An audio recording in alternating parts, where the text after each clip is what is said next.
Spaghetti here, and today I'm bringing you a new idea I have. Is a rating system for all guns, long guns and handguns. And I have right now 11 categories. I'm thinking about shrinking it down to 10. I'm looking to get feedback from you, the audience here on YouTube, what the best categories are. And I'll read them off right here. First I'll show them to you. I just sketched these down a little bit ago. You can pause it and take a look there. We'll go ahead and read each one. First, and this is in no particular order, the first one is the trigger. How good is the trigger of your firearm? Concealability, how easy is that firearm to conceal, to carry? Power, that is going to kind of be twofold. How powerful the pistol for the size. Like just for an example, Ruger Mark IV in 22 long rifle, it's big, it's the size of a full-size gun, but it's only a 22, so it's not going to be very powerful. But something like a snub-nose J-frame Smith in a 357 Magnum, that's going to be powerful. A Glock 29 and 10mm holding 10 rounds is going to be very powerful. Not the most powerful gun, but for size, it's very powerful. Value. How much gun are you getting for the money? Are you buying a $3,000 Nighthawk in 10mm that holds 8 rounds or 9 rounds? Nothing wrong with that gun, wonderful gun. Or else are you buying a Glock 20 that'll hold 15 rounds of 10mm? What's the value of what you're getting? Self-protection. A black powder gun might not be as good as a Glock 19. That's pretty self-explanatory. Cost to shoot. Is it a 500 Smith & Wesson Magnum where every time it goes bang it's $3? Or is it a 9mm every time it goes bang it's 20 cents a round? Investment grade. How good of an investment is the particular firearm? Is it a polymer gun? I know some polymer guns. I've just sold one, and I took a bath on it. I sold it for less than half of what I paid for it, and still looked like it was brand new. Or is it a gun like my Ruger Super Red Hawk, where the day I got it, I figured it was worth $750. Now I see them selling for $900, and it's probably worth what I paid for it. My 1911, it's probably worth more than I paid for it. Cool factor. How cool is it? Good revolver, a Nighthawk, a Beretta 92 Inox. Very cool guns. You know, maybe a polymer gun, a Wonder 9 where everybody's making them and they're a dime a dozen. Not so cool. Versatility. How versatile is the gun? What can you use the gun for? Is a gun just a range gun? Is it just a target shooting gun? Or can the gun be carried for protection? Can you use the hunt? Can you hunt with the firearm? You know, what can the gun do? Well, last but not least, I'm going to coin a phrase from Nothing Fancy: go to war. If it's only one gun you get to have, or one pistol or one rifle, how good is it to go to war with?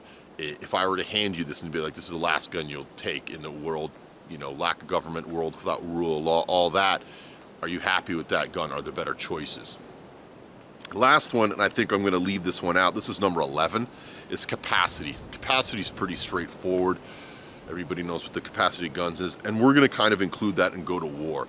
So let's say a Glock 19 is going to be a lot higher capacity than a Smith & Wesson 44 Magnum, and we are going to rate that much higher and go to war than a big heavy revolver that only holds 6 rounds. And so that's why we're going to throw capacity out, I think.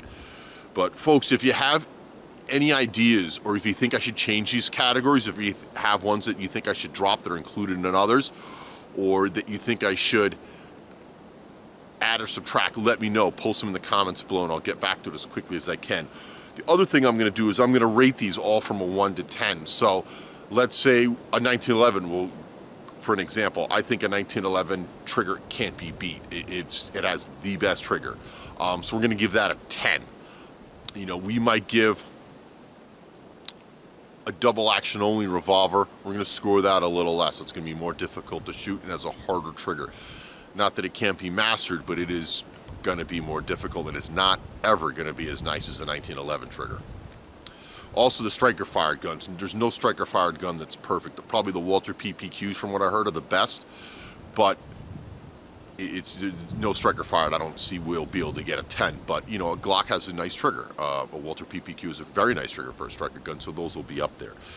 So that's basically my idea right there, and it's an overall rating system. So a gun that's absolutely perfect, and there will be no gun that's actually perfect, that scores a perfect 10 would get a score of 100, and a gun that's poor, you know, it's going to get a much lower score, like probably a 20 or a 30. And probably, I'm guessing anything that's like a 70, 75 or above is going to be a really good all-around gun. And obviously some guns will be higher in categories. And what I tried to do is think of categories where I wouldn't totally separate automatics from revolvers, and you know, something that, you know, that a certain kind of a gun could definitely shine in. So, you know, we just don't take, it's not all about black polymer guns, or it's not all about beautiful revolvers, you know, with excellent resale value and that are appreciating in value. Folks, if you tuned in this long, make sure nobody's coming down this path so don't freak them out.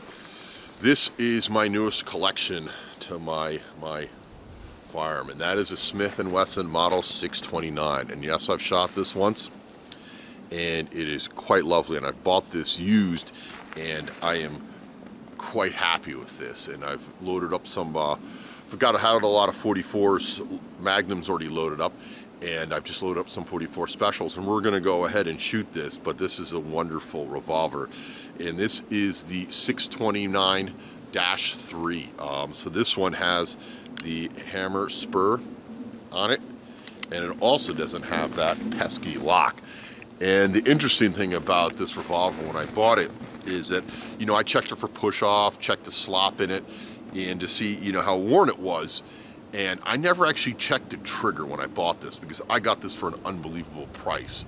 But this has a trigger job in it, and it is super sweet. It's the best trigger for any revolver that I've ever shot, and the price that I paid for it was really low, and I'm really happy with this.